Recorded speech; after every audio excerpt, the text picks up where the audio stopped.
দরুদ এবং সালাত বর্ষিত হোক প্রিয় নবী সাল্লাল্লাহু আলাইহি ওয়াসাল্লামের প্রতি।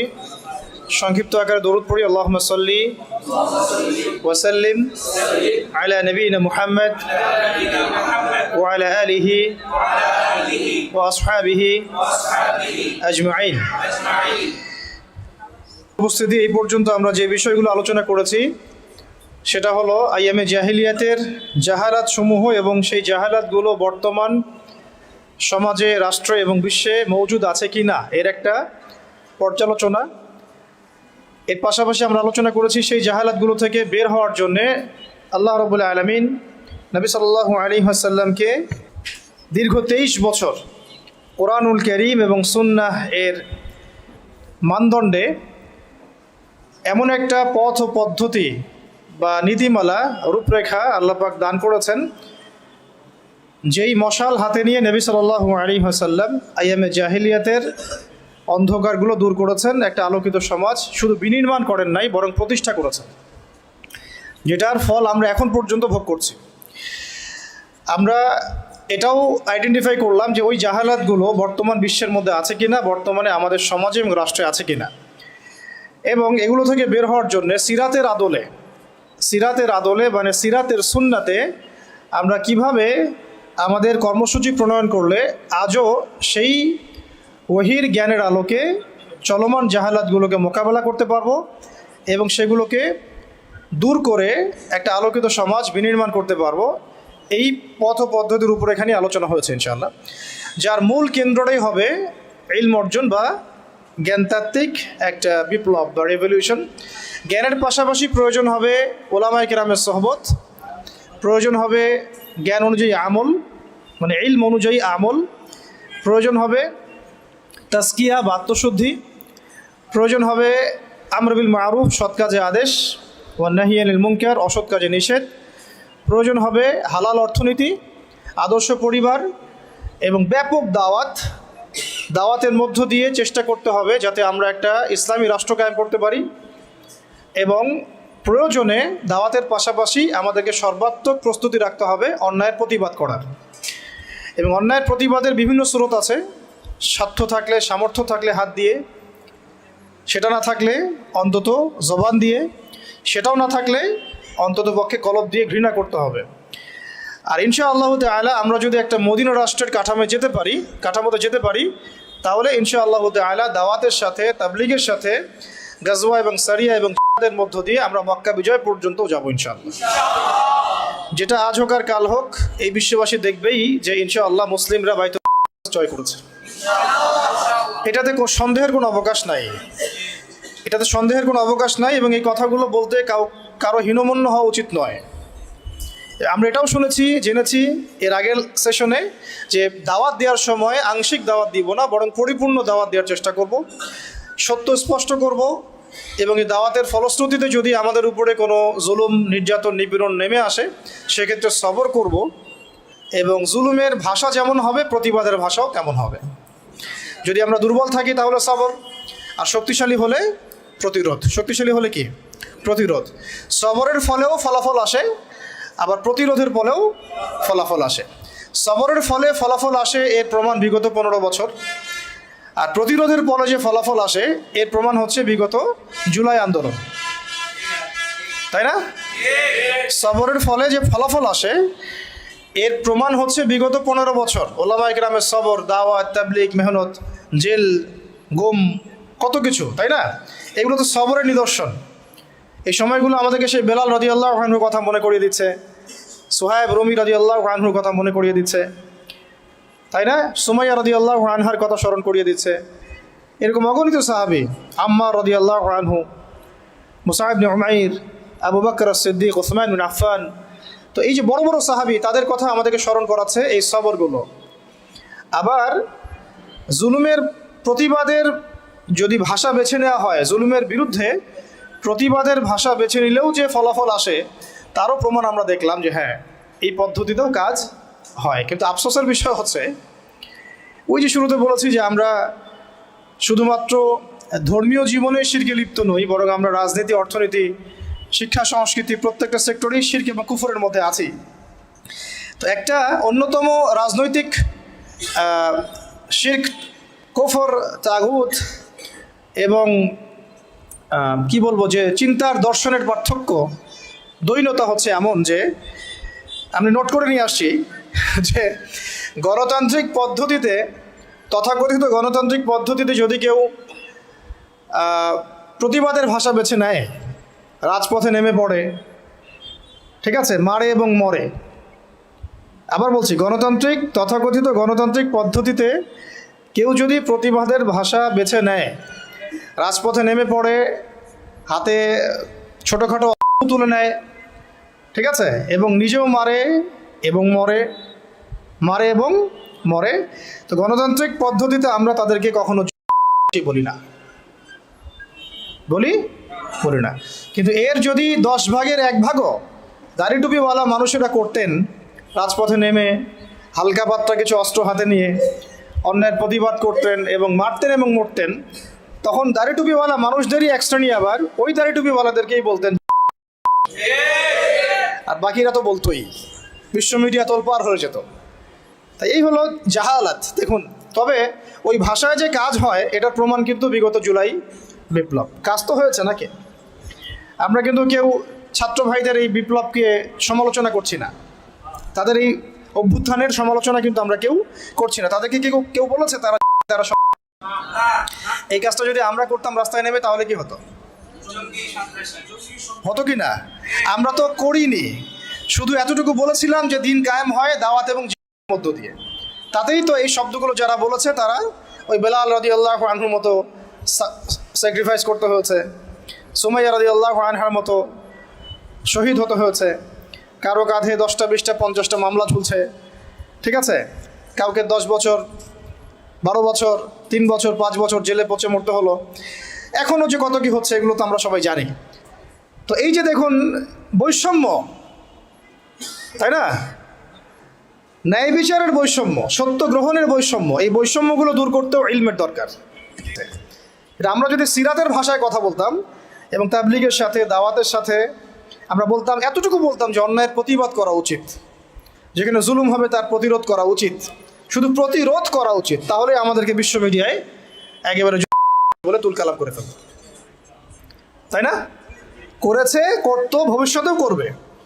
ভবিষ্যতে আবার নতুন কোনো মদ আসে, নতুন কোনো বোতলে, বুঝতে পারছি কি, নতুন কোনো মদ আসে বা নতুন কোনো বোতল আসে, তাহলে তারাও একই সুন্নতেই হাঁটবে বলে আমরা মনে করি। এই জন্যে আমরা এই পদ্ধতিতে যারা আছে তাদেরকে বিশ্বাস করতে পারি না। এই আদর্শ, এই দিনের মধ্যে যারা প্রবেশ করেছে তাদেরকে আমরা সিরাতের আলোকে বিশ্বাস করতে পারি না। যাই হোক, ওইটা আমাদের আজকে আলোচনার টপিক না। ইনশাল্লাহ একদিন আপনাদেরকে পলিটিক্যাল সায়েন্স পড়াবো ইনশাল্লাহ। আজকে অন্য প্রসঙ্গ, যেহেতু ওই প্রসঙ্গে আসি যে যত কিছুই আমরা দেখছি আশপাশে, আবার কনক্লুশনে আসি, যত কিছু, যেমন ব্যক্তি জীবনের ফিতনাগুলো, ব্যক্তি জীবনের জাহালাতগুলো, সামাজিক ফিতনাগুলো, সামাজিক জাহালাতগুলো, অর্থনৈতিক ফিতনাগুলো, অর্থনৈতিক জাহালাতগুলো, সাংস্কৃতিক ফিতনা, সাংস্কৃতিক জাহালাত, পলিটিক্যাল ফিতনা, পলিটিক্যাল জাহালাত এবং দুনিয়াবী সাফল্য, পরকালীন মুক্তি, এই কয়েকটা মৌলিক বিষয়কে ট্রেস করতে হলে, বুঝতে হলে, আইডেন্টিফাই করতে হলে, এই সমস্যাগুলো চিহ্নিত করতে হলে এবং সমাধানের পথ বের করতে হলে একটাই সলিউশন, সেটা হচ্ছে আমাদের প্রত্যেককেই যার যার জায়গা থেকে ইলমের চর্চা করতে হবে। ঠিক আছে ভাই? আর ইলমের চর্চাটা আমরা কিভাবে করব, আমাদের সামনে রাস্তা কি এবং আসলে আমরা যারা জেনারেল লাইনে পড়েছি তাদের হালত তো আরও দুর্দশা, অনেক বেশি খারাপ। তো সব কিছু মিলিয়ে আমাদের একটু সলিউশনে আসতে হবে যে কীভাবে আমরা করতে পারি। প্রথম কথা হচ্ছে ভাই, 1 নম্বর পয়েন্টগুলো খুব ভালো করে একটু মাথায় নিব আমরা। 1 নম্বর হচ্ছে যে ইলম যে ফরজ, এটা আমার মাথায় আগে সেট করতে হবে। কি বললাম ভাই, বলেন? ইলম অর্জন যে ফরজ, এটা আপনার মাথায় আগে বদ্ধমূল করতে হবে, মনন মগজে, হৃদয়ে, মননে, মগজে বদ্ধমূল করতে হবে যে ইলম অর্জন করা নফল নয়, সুন্নত নয়, মুস্তাহাব নয়, এটা ফরজ কাজ। তো প্রথম কথা কি বললাম বলেন? ইলম অর্জন করা যে ফরজ, এটা আমাদের মনে, মেজাজে, দেমাগে বদ্ধমূল করতে হবে। বুঝতে পারছি? আমরা সবাই কিন্তু জুমার নামাজকে গুরুত্ব দেই না। দৈনিক নামাজ সে পড়ুক না পড়ুক, জুমার সালাতে হাজির। কেন? তার ধারণা হচ্ছে এই নামাজ না পড়লে তার ইসলাম টিকবে না, কাফের হয়ে যাবে, তাই না? আবার দেখা যায় রমজান মাসে রোজা মাস্ট বি রাখতেইছে, তারাবি পড়ছে। তো অনেকে নামাজ পড়ছি, কেন পড়ছি? কারণ আমি এটাকে ফরজ হিসেবে মূল্যায়ন করছি। কিন্তু আপনি ইলম অর্জনকে মূল্যায়ন করছেন না খুব একটা, কারণ আপনি এটাকে ফরজিয়াতটাকে আপনি মূল্যায়ন করতে পারছেন না। মনে করছেন একটা নফল, করলেও হয় না করলেও হয়, এটা ওলামায়ে কেরামদের কাজ, আমাদের পড়তে হবে না, আমরা না করলেও চলবে। আবার অনেকে মনে করেন যে অনেক সময় পড়ে আছে, পরে শিখে নিব। আর অনেকে মনে করেন যে আমার বয়স হয়ে গেছে, আমি পারবো না, আমি জেনারেল লাইন থেকে আসছি, আমি কি পারবো এগুলা, এরকম অনেকে মনে করেন। শয়তান তিনটা ধোকায় ফেলে আমাদেরকে আর কি। একটা হচ্ছে যে আমার দ্বারা হবে না, আমি পারবো না, এটা একটা ধোকায় ফেলে। আরেকটা হচ্ছে আমি অনেক জানি, আমার জানার দরকার নাই। এটাও জেনারেল ভাইদের মধ্যে বহুত ফেতনা আছে এরকম আর কি। ফেসবুকে কি কম দেখলাম, ইউটিউবে কি কম লেকচার শুনছি, আমি কি কম বিষয়ভিত্তিক বই পড়ছি, এরকম চিন্তা আর কি। তো মনে করে আমি অনেক জানি, এবং অনেক জানি এতটাই কেবার বা আত্মহমিকা চলে আসে যে উলামায়ে কেরামের সমালোচনা করতে বা তাদের ভুল ধরতে বা তাদেরকে অনেক সময় কাফের ফতোয়া দিতেও বুক কাঁপে না। দেখা যায় যে মানে স্বঘোষিত মুজতাহিদ হয়ে গেছে আর কি। মুজতাহিদ বুঝলেন কিনা, এটা ইজতিহাদ করার যোগ্যতা সে অর্জন করে ফেলেছে বলে মনে করে, স্কলার মনে করে, কিন্তু সে কিন্তু কোনো মানে ক্লাসিক্যাল একাডেমিক পড়াশোনায় সে যায় নাই। তো এই তিনটা ফিতনায় আমরা জর্জরিত হই। একটা হলো আমি অনেক জানি, আমার জানার দরকার নাই। একটা হলো আমার দ্বারা হবে না, আমি পারবো না। আর একটা হচ্ছে অনেক সময় পড়ে আছে, পরে শিখে নেব। কি এমনটা হয়নি? আচ্ছা, তাহলে সবার আগে আমাদেরকে যে বিষয়টার দিকে ফোকাস করতে হবে সেটা হলো ইলম অর্জন যে ফরজ, তালাবুল ইলমি ফরিদাতুন আলা কুল্লি মুসলিম, এটা আমার মগজের মধ্যে আগে বসাতে হবে। এটার ফরজিয়াত যদি আমি বুঝতে পারি, তাহলে আমি প্রতিদিন অন্তত পক্ষে 1 ঘন্টা সময় তো দিতে পারবো ইনশাল্লাহ। অন্তত 1 ঘন্টা দিতে পারবো না ইনশাল্লাহ? ইনশাল্লাহ। এখন যখন ফরজ মনে করেছি, তাহলে এখন খুঁজতে হবে যে আমার সামনে পথ ও পদ্ধতি কী। আর আমরা তো এর আগের সেশনে জানলাম যে ইলম অর্জন একা একা করা যাবে না। এটা ইন্নামাল ইলমু বিত্তাআল্লুম কথা একটা হাদিসের মধ্যে আছে, অনেক সালাফও বলেছেন। এই ইলম অর্জনটা কিন্তু আপনাকে সোহবতে গিয়ে, আমরা বলি না যে আমরা বাচ্চাদেরকে নার্সিং করতেছি, তো এই নার্সিংয়ের মতোই ইলমটা শিখতে হয়। এটা এমন না যে জাস্ট কিতাব বাসায় নিয়ে গেলাম, পড়লাম, ঠিক আছে, বা আমি একটা অডিও রেকর্ড শুনলাম, বা আমি একটা ভিডিও দেখলাম, একটা লেখা পড়লাম ফেসবুকে, কিছু ক্লিপ আসলো ফেসবুকে, ভিডিও ইউটিউবে আসলো, রিলস আসলো, এর মধ্য দিয়ে আমি আলেম হয়ে গেলাম। বিষয়টা কিন্তু এমন নয়, বরং এটা আরও ফিতনার জগৎ। এটাতে উপকার থাকতে পারে কিছু, কিন্তু অপকার অনেক অনেক বেশি। এবং উপকার অপকার ধরার মতো যে হিকমা বা প্রজ্ঞা বা বাসিরা, এটাও আমাদের কিন্তু বেশিরভাগের নাই। তাই আমরা যদি ওই জগতে ইলম খুঁজতে যাই, তাহলে একটা মারাত্মক ভুল করব, তখন আমি নেক্সট শুরুতে ধোকা খাইতে পারি। তাই ইলম অর্জন করতে হবে ওলামায়ে কেরামের সোহবতে এবং তত্ত্বাবধানে, পরামর্শ নিয়ে, তাদের কাছে সিলেবাস করে নিয়ে এবং তাদের সাথে যোগাযোগ রেখে। এমন এমন নয় যে বিষয়টা আপনার মাথার উপরে একজন ওস্তাদই থাকতে হবে। আপনি চাইলে 10 জন, 15 জন, 20 জন ওস্তাদও রাখতে পারেন। এক একটা সাবজেক্টের এক একজন ওস্তাদ থাকতে পারে। আবার যদি দেখা যায় এত অ্যাভেলেবিলিটি নাই, আমার এত ওস্তাদ আমি পাচ্ছি না, অন্তত তখন একজন রাখেন, অন্তত একজন রাখেন। এমন একজন ওস্তাদ রাখেন যাকে ওলামায়ে কেরাম শ্রদ্ধা করেন। এভাবে আপনি আলেম খুঁজতে পারবেন না যে কার ফলোয়ার বেশি, কার মানে মাহফিলে বেশি লোক হচ্ছে, ঠিক আছে, কার সেমিনারে বেশি লোক হচ্ছে। এটা আসলে হকার বাতিল বা সাহিবুল ইলম এবং কে সাহিবুল ইলম না, এটার মানদণ্ড নয়, ঠিক আছে। ইলম কার কাছে আছে এটা খুঁজতে হলে একটা সূত্র আমি বলে দিই, যেটা আমি ফলো করেছিলাম সারা জীবন, এবং আলহামদুলিল্লাহ আমি এখানে ভুল করি নাই, আল্লাহ পাক আমাকে ভুল করার নাই আলহামদুলিল্লাহ। সেটা হচ্ছে আমি অলওয়েজ দেখেছি যে সাধারণ মানুষ কার পিছনে ছোটে, এটা আমি দেখিনি। বুঝতে পারলাম পার্থক্যটা? সাধারণ মানুষ কার পিছনে ছোটে এটা আমরা দেখিনি কখনোই, যেটা আপনারা দেখেন, অনেকেই দেখেন। আমরা দেখেছি ওলামায়ে কেরাম কার পিছনে ছোটেন। এটা যদি আপনি দেখতে পারেন, আপনি ইনশাল্লাহ একেবারে সাহিবুল ইলম পর্যন্ত পৌঁছে যাবেন ইনশাল্লাহ। বুঝতে পারছি? এটা এখন আপনার দায়িত্ব। আমি তো একটা দুটা নাম বলে দিলে এটা আপনি বলবেন যে আমি তাকে পছন্দ করি না, আমি তাকে হক মনে করি না। আমাদের তো আবার হক মনে করার মানদণ্ড অনেক রকম, অনেক সময় এটা আবার বিভিন্ন দলে দলে ভাগ হয়ে গেছে আর কি। যে আইডিওলজি বিলং করে তার বাইরে কাউকে হক মনে করতে চায় না। তো এটা আপনারা খুঁজে নেন, আল্লাহ পাক খোঁজার তৌফিক দান করেন। তো আমরা মূলনীতি জানলাম যে ইলম অর্জন করব এবং মুহাক্কিক বরেণ্য ওলামায়ে কেরামের সান্নিধ্যে এবং তাদের সহবতে। এখন তৃতীয় বিষয়টা লাগবে আমার একটা কনস্ট্রাকটিভ সিলেবাস। কি লাগবে? সিলেবাস। এখন এই সিলেবাসটা 6 মাসের 1 বছরের এমন না, এই সিলেবাসটা হচ্ছে পুরো লাইফ লং সিলেবাস। আমরা যারা মাস্টার্স পরীক্ষা দিয়েছি আমরা কত বছর পড়েছি ভাই? মিনিমাম 22-24 বছর। অন্তত 22-24 বছর যদি আমি দুনিয়াবি পড়াশোনার জন্য ব্যয় করি, অন্তত 12টা বছর তো আমার দিনই ইলম শেখার পেছনে ব্যয় করা উচিত। যদি 24টা বছর আমি যদি 24টা বছর যদি আমি দুনিয়াবি জ্ঞান শেখার জন্য ব্যয় করতে পারি, অর্থ দিতে পারি, সময় দিতে পারি, শ্রম দিতে পারি, বাবার জমি বিক্রি করতে পারি, মেসে থাকতে পারি, ডাল ভাত খেয়ে থাকতে পারি, হ্যাঁ, বেড শেয়ার করে থাকতে পারি, ফ্লোরে ঘুমাইতে পারি, মশার কামড় খাইতে পারি, ওখানে জন্ডিস হয়ে যায় মানুষের, তাই না? বিষয়গুলো এর চেয়েও কঠিন হয়। কেউ কেউ বাসা থেকে টাকা চাইতে লজ্জা পান, প্রাইভেট পড়িয়ে খান, টিউশনে করিয়ে খান, তাই না? অনেক মেয়ে তো আমরা শুনেছি যে পড়াশোনার টাকা ম্যানেজ করতে গিয়ে দেহের ব্যবসাও করছেন। নাউযুবিল্লাহি মিন যালিক। কত স্যাক্রিফাইস, হ্যাঁ, দুনিয়াবি জ্ঞানের জন্য কত স্যাক্রিফাইস। তো যাই হোক, দিনের জ্ঞান অর্জন করার জন্য অন্তত অর্ধেক তো করেন, 10টা বছর তো দেই। কারণ দিনের ইলম তো আসলে 10 বছরে অর্জন করা যাবে না, এটা তো স্টার্টিং হবে, এটা হবে শুধুমাত্র বিগিনিং অনলি। কারণ ইলম কাকে বলে এটা তো আমি আসলে বুঝাইতে পারতেছি না, আমি আসলে বুঝতেছি যেটা আমি আপনাকে বুঝাইতে পারতেছি না। মুসা আলাইহিস সালাম এত বড় একজন রাসূল যার উপরে তাওরাত নাজিল হয়েছে, তাই না? তিনি একদিন তো বলে ফেলেছিলেন যে আমার মনে হয় যে আমি সবচেয়ে বেশি জানি। তাকে প্রশ্ন করা হয়েছিল, আপনি কি সবচেয়ে জ্ঞানী মানুষ কিনা? আল্লাহ রাব্বুল আলামিন তো এই জায়গাটা ধরেছেন এবং খিদর আলাইহিস সালামের সন্ধান দিয়েছেন, না আমার একজন বান্দা আছে তোমার চেয়ে বেশি জানে। তখন তিনি তার সাথে দেখা করার জন্য সফর করেছেন। এই সফরটা খুব লম্বা ছিল, কষ্টের সফর ছিল। সফর করে তিনি যখন তাকে পেয়েছেন, ওই খিদর আলাইহিস সালামকে, তো খিদর আলাইহিস সালাম বলেছিলেন যে ইন্নাকা লান তাসতাতিআ মাইয়া সাবরা, আমার কাছে এমন জ্ঞান আছে আল্লাহর পক্ষ থেকে যেটা অর্জনের ব্যাপারে তুমি আমার সাথে ধৈর্য ধরতে পারবে না, তুমি মুসা আমার সাথে ধৈর্য ধরতে পারবে না।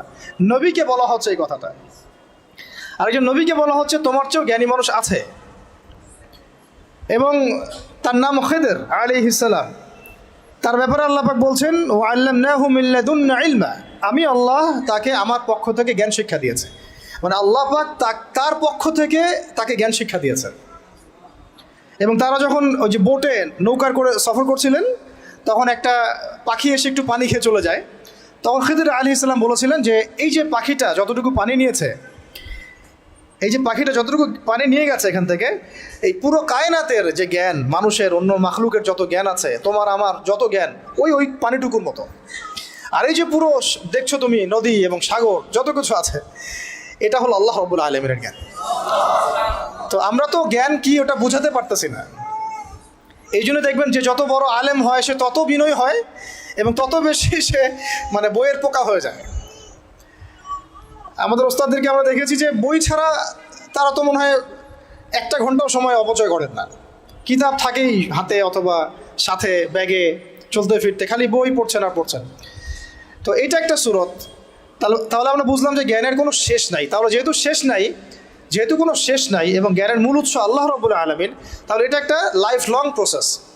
তবে একটা নির্দিষ্ট গন্তব্যে গেলে আমরা মোটামুটিভাবে ফরজে আইন জানতে পারবো, অ্যাটলিস্ট কোরআন তেলাওয়াত শিখতে পারবো, অ্যাটলিস্ট ইনশাআল্লাহ আরবি ভাষাটুকু তুলনামূলক শিখতে পারবো ইনশাআল্লাহ। এরপরে কিছুটা অনুবাদ করতে পারবো কোরআনুল কারীম ইনশাআল্লাহ, হাদিসের ইবারতগুলো পড়তে পারবো ইনশাআল্লাহ, ফিকহের কিতাবগুলো পড়তে পারবো, আকীদার কিতাবগুলো পড়তে পারবো।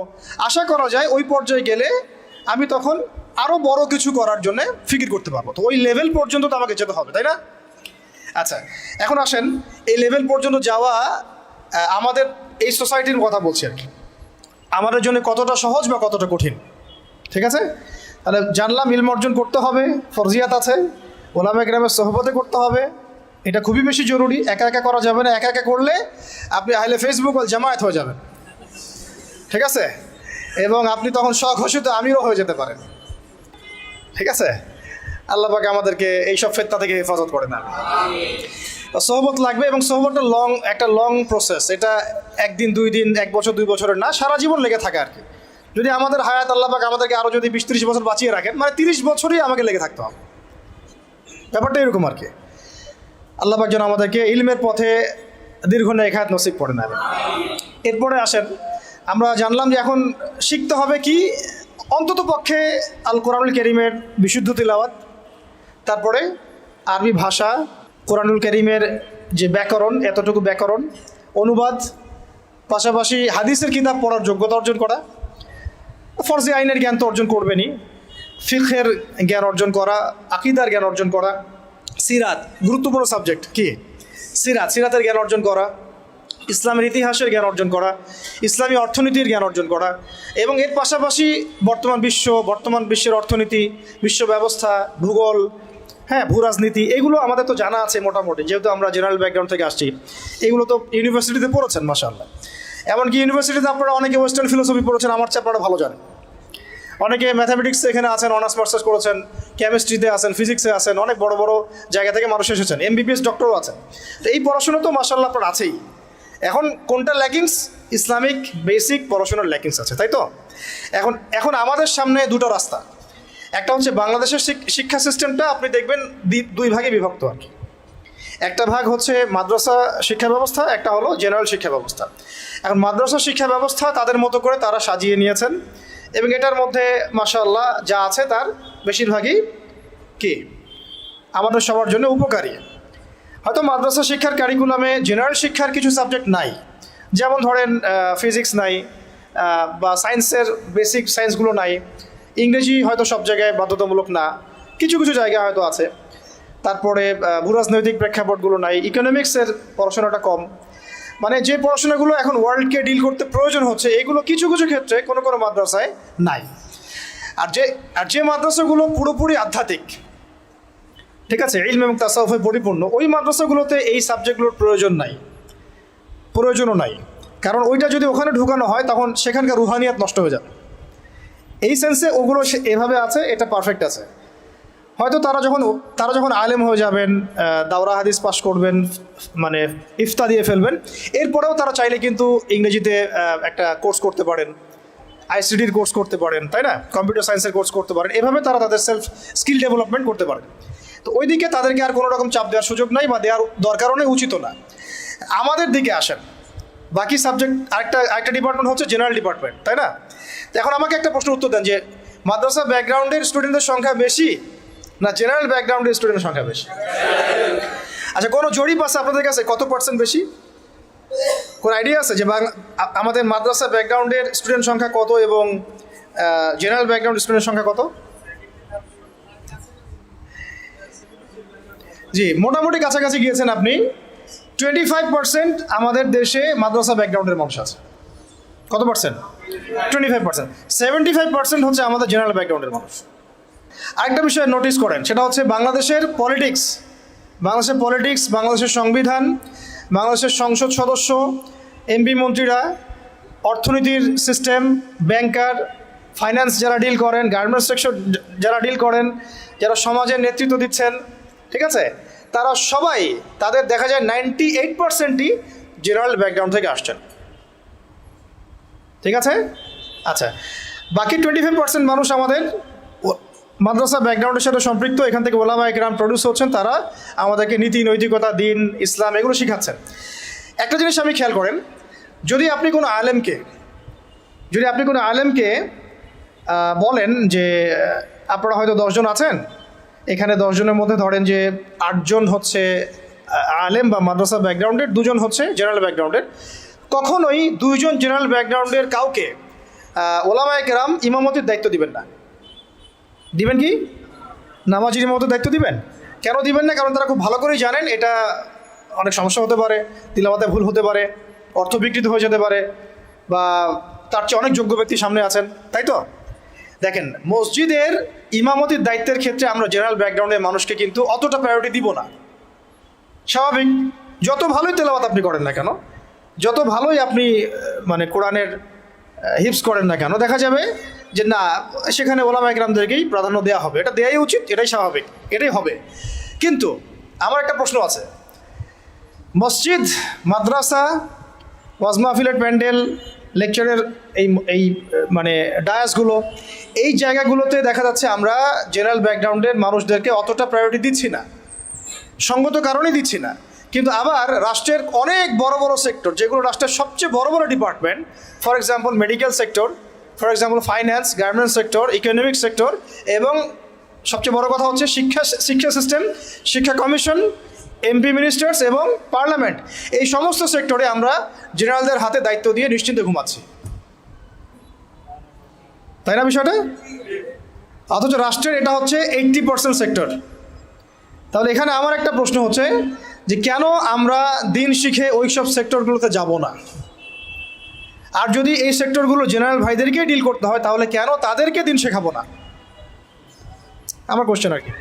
যেহেতু আমি তাকে ইমামতির দায়িত্ব দেওয়ার জন্য মুনাসিব মনে করছি না, তাহলে কিভাবে আমি তাকে রাষ্ট্রের দায়িত্ব দিলাম? আমাকে উত্তর দেন। আমি তাকে একটা মাদ্রাসার মোহতামিম বানাবোই না কখনো, কারণ তার সে যোগ্যতা নাই। আমি তাকে ইমামতির দায়িত্ব কখনোই দিব না, কারণ তার সে যোগ্যতা নাই বলে আমি মনে করি। তাহলে কিভাবে আমি আমার পুরো দেশের ইকোনমিক সিস্টেমের দায়িত্ব এই 8-10 জন 20 জন 100 জন জেনারেল মানুষকে দিয়ে দিলাম? কোনো প্রতিবাদও করলাম না, কিছু বললামও না, বা আমরা সেখানে যাওয়ার চেষ্টাও করলাম না, বা ওখানে যারা আছে তাদেরকে আমরা ইসলাম শেখানোরও চেষ্টা করলাম না, বা ওই রাষ্ট্র যারা চালায়, এমপি মন্ত্রীরা, পার্লামেন্টে যারা বসে আছে, রাষ্ট্র তো এরা চালায় না, তাদের নিচে আরও অনেক মানুষ আছে, উপরে অনেক মানুষ আছে, ডানে অনেকে আছে, বামে অনেকে আছে, আবার যারা গার্মেন্টসে আছে, যারা এখানকার মানে আমরা বলি না চাপ প্রয়োগকারী সংস্থা, তারা আছে, বিভিন্ন এনজিওস আছে, অ্যাসোসিয়েশন আছে। তো এই সবাই মিলে তারা রাষ্ট্রকে ডিল করে। তো তাদের সংখ্যা নিশ্চয়ই কয়েক কোটি তো হবেই। তো তাদের উপর আমরা পুরো দেশের দায়িত্ব কীভাবে ছেড়ে দিলাম, এটা আমার প্রশ্ন আর কি। যেখানে আমি একটা মসজিদের দায়িত্ব তাকে দিতে চাচ্ছি না, বা দেওয়ার মতো সে যোগ্য না, এবং দেওয়াটা মুনাসিবও না। তাহলে সমাধান কি এখানে? সমাধান হচ্ছে দুটা। একটা হচ্ছে আমাদের ওই 25% মানুষকেই ওই জায়গাগুলোতে যেতে হবে। কে? ওই 25% মানুষকেই শুধু মসজিদ, মাদ্রাসা এবং মক্তব এইসব জায়গায় সীমাবদ্ধ না রেখে আস্তে আস্তে গ্র্যাজুয়ালি শিক্ষা কমিশনে, শিক্ষা ডিপার্টমেন্টে, সাংস্কৃতিক ডিপার্টমেন্টে, ইকোনমিক্সের ওয়ার্ল্ডে, এবং সবচেয়ে বড় কথা ওই পলিটিক্যাল ওয়ার্ল্ডে অ্যাপ্রোচ করতে হবে। তাহলে দেখা যাবে ইনশাআল্লাহ একটা পরিপূর্ণ ইসলামিক রাষ্ট্রের দিকে আমরা যেতে পারবো ইনশাআল্লাহ। অথবা এই সেকশনে যে মানুষগুলো আছে তাদেরকে মহব্বতের সাথে কাছে ডেকে বা তাদের কাছে দিনকে সহজলভ্য করে এমনভাবে তাদেরকে তৈরি করা যেন তারা ওই লেভেলে গেলে রাষ্ট্র যেন বিপথে না যায়। ঠিক যেমন আমি মসজিদ সামলাতে পারছি, সে যেন যোগ্যতা নিয়ে রাষ্ট্র সামলাতে পারে। এই কাজটা কিন্তু আসলে আমার মনে হয় না খুব বড় স্কেলে কখনো হয়েছে, বা আমাদেরকে একটা ফিকির আমরা করেছি। আল্লাহ আমাদের তৌফিক দান করে দেন। এখন রাস্তা হচ্ছে দুটো। একটা হচ্ছে কি আপনার জেনারেল শিক্ষা এবং মাদ্রাসা শিক্ষা। এটা নিয়ে আমি কথা আর বলছি না, মাদ্রাসা শিক্ষা নিয়ে। জেনারেল শিক্ষা নিয়ে এখন আপনাদের সাথে কথা আর কি। এটা হচ্ছে একটু করা হবে, হজম করতে হবে। আমরা যখন দেখেন সময় আছে হাতে, আমরা যখন জন্মগ্রহণ করেছি একটা সেকুলার পরিবারে, আমাদের বেশিরভাগই ইসলামিক কোনো ফ্যামিলিতে হয়তো জন্ম নেয় নাই। এমনই হয়, মাদ্রাসা ব্যাকগ্রাউন্ড হলো আলাদা হিসাব। যারা জেনারেল লাইনের ছাত্র আর কি, তারা কিন্তু বেশিরভাগই সেকুলার পরিবারগুলো থেকে আসছেন আর কি। পরিবার আমাদেরকে শিখিয়েছে ছোটোবেলা থেকেই যে প্লে নার্সারি 1, 2, 3 থেকে পড়া শুরু করতে হবে। আস্তে আস্তে আমি কি করব, বৃত্তি পরীক্ষা দিব 5-এ, দেন 8-এ, তারপরে আমি এসএসসি যাব, এইচএসসি যাব, অনার্স মাস্টার্স করে আমি অনার্স মাস্টার্সের আগে তো বিয়ে করা যাবে না, হারাম, তাই না? হারাম করে দেওয়া হয়েছে আর কি সমাজ থেকে। তারপরে চাকরি খুঁজবেন, আপনি জুতা ক্ষয় করবেন আরও 2-3 বছর। কেউ বিসিএস ক্যাডার হবেন, কেউ ইঞ্জিনিয়ারিংয়ে যাবেন, কেউ ডক্টর হবেন। মানে জন্মের আগেই পিঠে একটা সিল মারা হয়, হয় বিএনপি না হলে আওয়ামী লীগ, আর না হলে একটা সিল মারা হয় ডাক্তার না ইঞ্জিনিয়ার, তাই না? এই তো স্বপ্ন। অথবা সরকারি কোনো চাকরি পেতে হবে।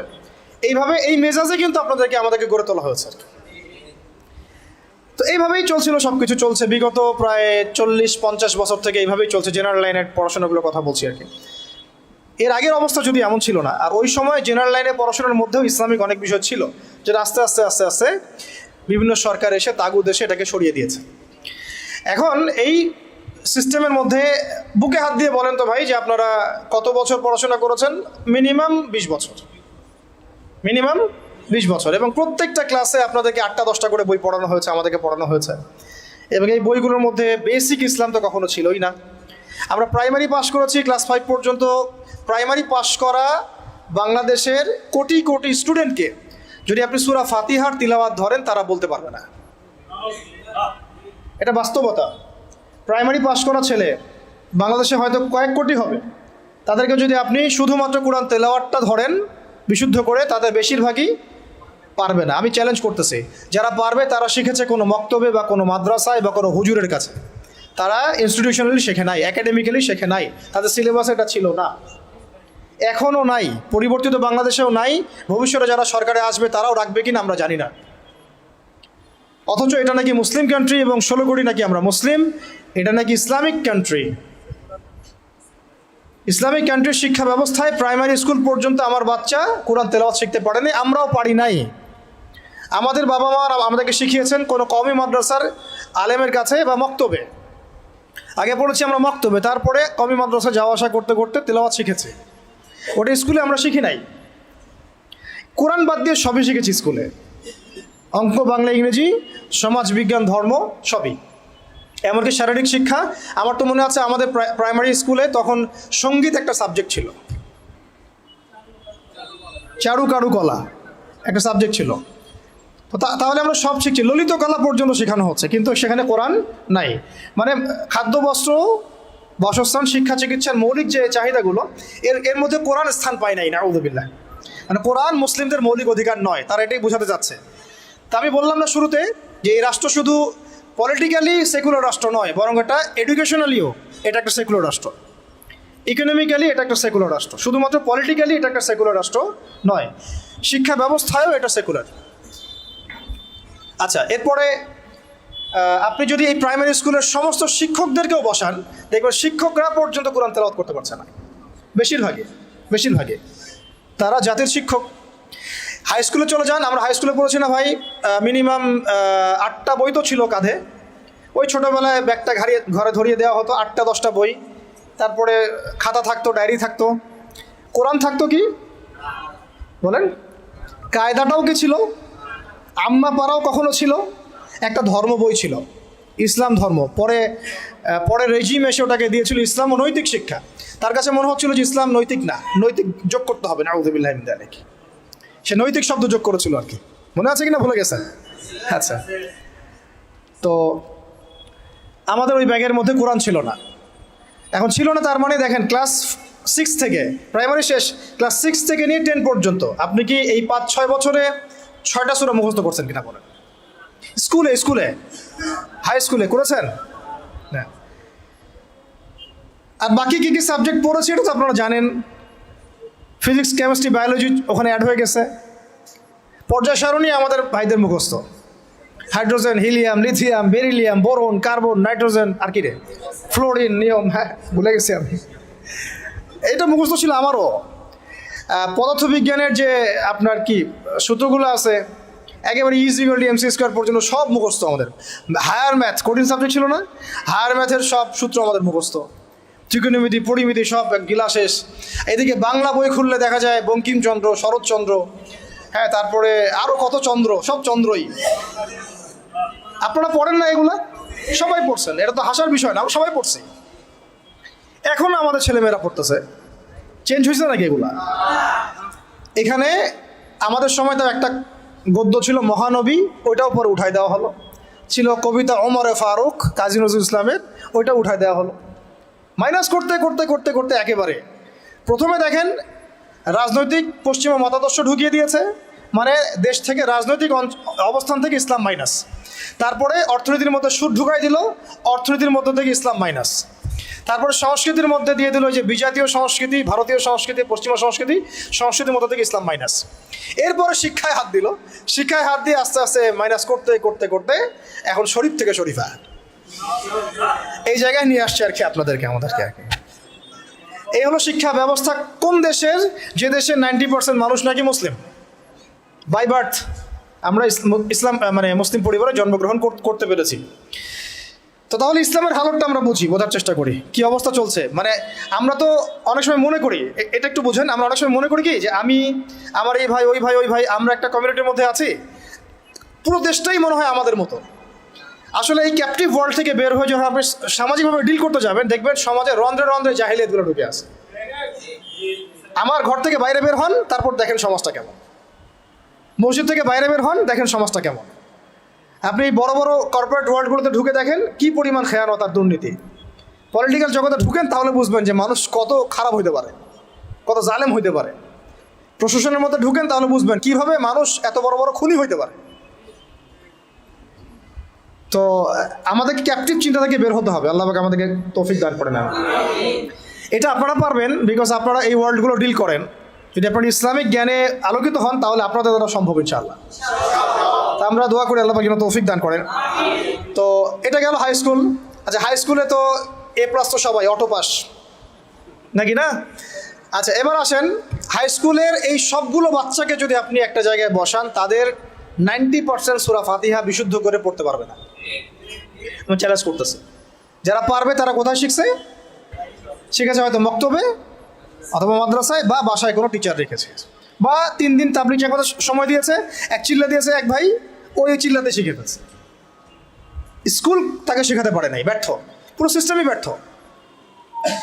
এবার এই হাই স্কুলের সব টিচারদেরকে বসান একটা জায়গায়, তাদেরকে বলেন, স্যার ম্যাডামদেরকে, যে sir madam please kindly recite only সূরাতুল ফাতিহা from the glorious Quran.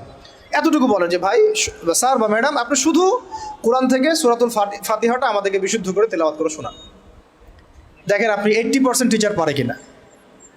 I don't think so, আমি মনে করি না তারা পারবে, এবং আমি এটা হলফ করে বলতে পারি পারবে না ইনশাআল্লাহ। এরপর আরও উঁচুতে যান, এরপর কোথায় ভর্তি হয়েছেন? কলেজে এইচএসসি দিবেন। তো এইচএসসি পর্যায় পর্যন্ত এই সব ছেলেমেয়েদেরকে বসান। এই সব ছেলেমেয়েরা এইচএসসির পরে, মানে এসএসসির পরে তাদের তো দুটো হাতের জায়গায় 4টা পাখা গজা যায়। তখন তারা দেখবেন যে দেদারসে ফ্রি মিক্সিং, দেদারসে জেনা, দেদারসে মাদক, দেদারসে মারামারি, দেদারসে পলিটিক্স সবই করতেছে, শুধুমাত্র ইসলামিক জ্ঞান অন্বেষণ করা বাদ দিয়ে। ইল্লা মাশাআল্লাহ, কিছু ভাইকে আল্লাহ হয়তো হেদায়েত দেন, তারা ফিরে আসেন। ওই টিচারদেরকেও বসান, সেম রেজাল্ট পাবেন আপনি। তারপরে অনার্স লেভেলে যান, সেম রেজাল্ট পাবেন, আমি বলে দিলাম ওয়াল্লাহি সেম রেজাল্ট পাবেন। এরপর আপনি চলে যান মাস্টার্স লেভেলে, একদম সেম রেজাল্ট পাবেন। তাহলে এই যে 20 থেকে 22 বছর, সময় শর্ত, আমি শর্ট করলাম, আর অনেক কথা ছিল বলতে চাইছিলাম। তো এই যে 20-22 বছর আমাদেরকে যে পড়ানো হচ্ছে, একেবারে প্লে গ্রুপ থেকে নিয়ে আমাদেরকে যে মাস্টার্স পর্যন্ত পড়ানো হচ্ছে, আমার জীবনের যে 20-22টা বছর এরা খেয়ে ফেললো, এই 22টা বছর কি আমাকে শিক্ষামন্ত্রী ফিরাই দিবে? এই 22টা বছর কি আমাকে শিক্ষা কমিশন ফিরাতে পারবে? এই 22টা বছর কি আমাদের এই এমপি মন্ত্রীরা আমার 22 বছর, আপনার 22, পুরো 16 কোটি মানুষের মধ্যে 5-6 কোটি তো স্টুডেন্ট ছিল, সবার জীবন থেকে 20টা করে বছর তারা খেয়ে ফেলছে। তাহলে এক অনন্ত মহাকাল তারা খেয়ে ফেললো, এবং সেই সময়গুলোর মধ্যে তারা আমাদেরকে কোরআন শিখতে দিল না, আরবি ভাষাও শিখতে পারলাম না, কোরআনের তাফসীর তো দূরের কথা, অনুবাদও শিখতে পারলাম না, নাহু সরফের বেসিক জ্ঞান শিখতে পারলাম না, হাদিস তো এবারত দেওয়া তো বহু দূরের কথা, হাদিসের মানে জাস্ট রিডিং পড়াটুকু আমি শিখতে পারলাম না। আকিদার কোনো দার্স হলো না, সিরাত শেখা হলো না, ফিকহ তো শেখাই হলো না, উসুল তো বহুত দূর কি বাদ। তাহলে যে বেসিক সাবজেক্টগুলো সেগুলো আমরা শিখতে পারলাম না। অথচ এই বেসিক সাবজেক্টগুলো না শিখলে কেউ আলেম হওয়া তো বহু দূরের কথা, সে তালেবে ইলম হইতে পারবে না। কি হতে পারবে না? তালেবে ইলম হইতে পারবে না। তার মানে কি হলো? তার মানে হচ্ছে এই দেশের শিক্ষা ব্যবস্থা ইসলামী শিক্ষাকে বৃদ্ধাঙ্গুলি দেখাইছে। শিক্ষা ব্যবস্থার মধ্যে ইসলামের কোনো দরকার নাই। ইসলাম শিখতে হলে মাদ্রাসা যাও, ওই ওখানে মসজিদে যাও, ওই মক্তবে যাও, বাসায় প্রাইভেট নিয়ে পড়ো। আমাদের এই লাখ লাখ স্কুলে, লাখ লাখ কলেজে, লাখ লাখ ইউনিভার্সিটি, হাজার হাজার বিশ্ববিদ্যালয়ে ইসলামের কথা বলতে আসবে না। শিক্ষা আমরা যা বুঝি তাই। তাহলে এটা কি কুফর না?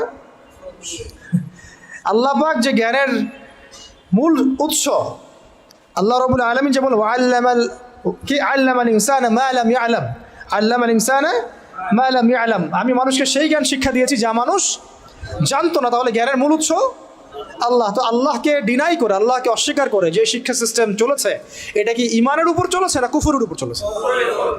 তাহলে শিক্ষার মধ্যে শিরক আছে, কুফর আছে, বোঝাতে পারলাম কি একটু? সেম ইকোনমিক্স নিয়ে যদি একদিন কথা বলি, দেখবেন এখানেও আল্লাহকে বাদ দিয়ে অর্থনীতি সাজানো হয়েছে। আর রাজনীতির কথা বাদ, ওটা পুরোটাই ডুবে আছে তাগুতের উপরে, পুরোটাই তাগুতি সিস্টেমের উপরে। এই জন্য 50 বছর 60 বছর, কারণ আমি তো বললাম, চ্যালেঞ্জ করলাম, আরও 50 বছর সময় নেন, আরও 50 বছর সময় নিয়ে এই সিস্টেমগুলো দিয়ে দেখেন ইসলাম কতটুকু কায়েম হয়। সিরাত ছাড়া কোনো রাস্তা নেই আমাদের কাছে, ওইটা অন্য আলোচনা। এখন প্রিয় ভাইরা, তাহলে এই বাস্তবতার মধ্যে আমরা পড়ে গেছি, আল্লাহ রাব্বুল আলামিন আমাদেরকে হয়তো অনেককে অনার্স লাইফে, কাউকে ইন্টার লাইফে, কাউকে মাস্টার্সে পড়ে হেদায়েত দিয়েছেন।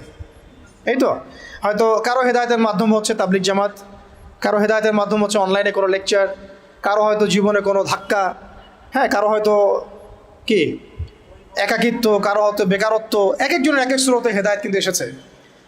অনেক আছে মাদকাসক্ত ছিল, হেদায়েত পেয়েছে, কিছু একটা হয়েছে জীবনে, আল্লাহকে চিনতে শিখেছে। কারো তো একটা স্বপ্ন দেখেও সে হেদায়েত পেয়েছে, একটা স্বপ্ন দেখেও সে হেদায়েত পেয়েছে। আমাদের এক ভাই বলছিলেন, আমি এক স্বপ্ন দেখেছিলাম যে স্বপ্নের মধ্যে আমি মনে হচ্ছে যে মরে যাচ্ছি। ওই দিন আমি ঘামা শুরু করলাম, সেদিন থেকে উঠে আমি ফজরের নামাজ শুরু করেছি, আজকে থেকে নামাজ ছাড়ি না।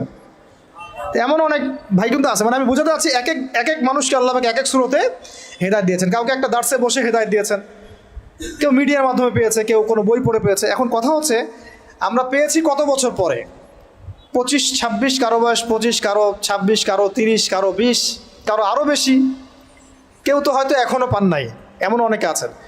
তাহলে আমাদের জীবনের হায়াতি বা কত হতে পারে? সর্বোচ্চ 60 বা 70 বা 80 বা 100 বাঁচার তো আশা আমরা কেউ করি না, ঠিক আছে?